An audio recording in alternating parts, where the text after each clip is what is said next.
In this video, I'm going to show you 4 tips that are guaranteed to 4x your scene building proficiency. It's been said that for every minute spent organizing, an hour is earned. Stick with me to the end of this video to see how with proper systems in place, you can save a ton of time and tedious clicks. First, we all know layers are a critical organizational tool for modeling, but why do you need layers in Lumion?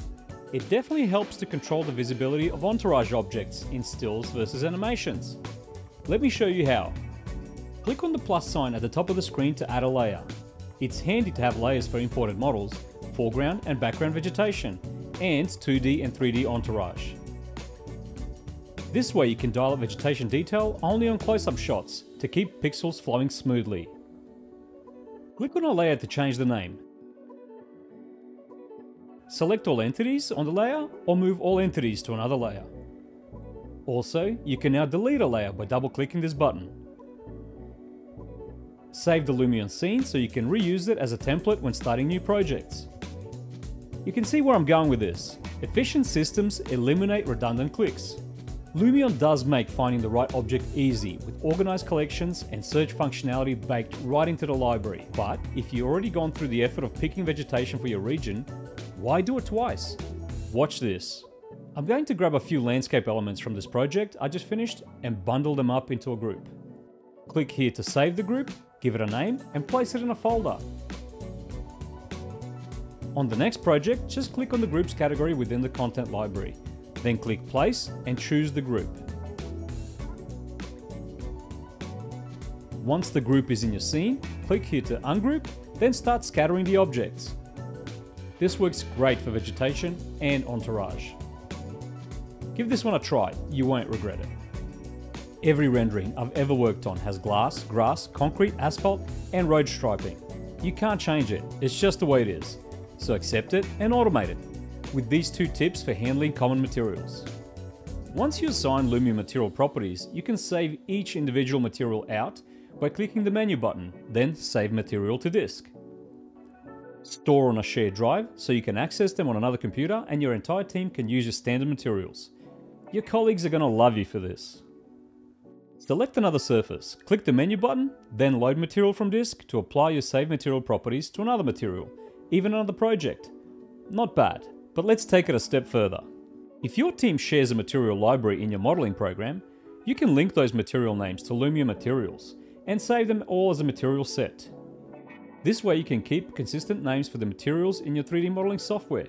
Live sync to Lumion, load the material set, and just like that, all of your materials come to life with impressive Lumion PBR properties. So let me ask you this, what materials always show up in your projects? Why not dial them in once and never think about it again? Not unlike materials, several effects are used over and over again in all of my Lumion scenes. For me, it's real skies, shadows, 2-point perspective, reflections, color correction, depth of field, and precipitation.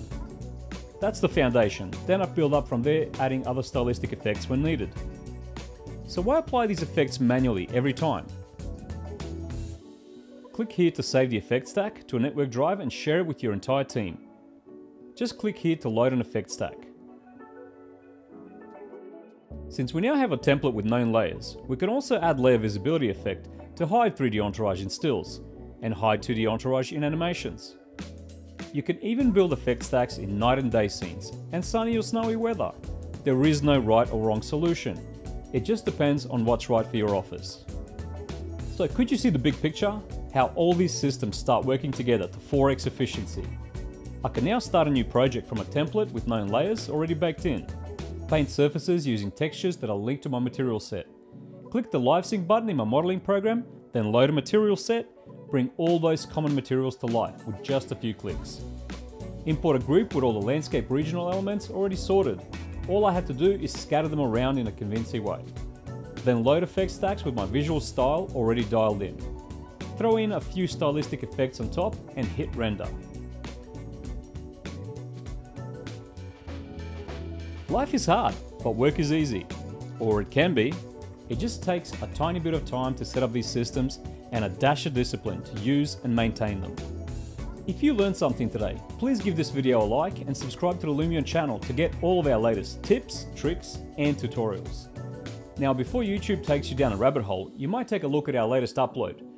I know you're going to love it. I'll see you next time.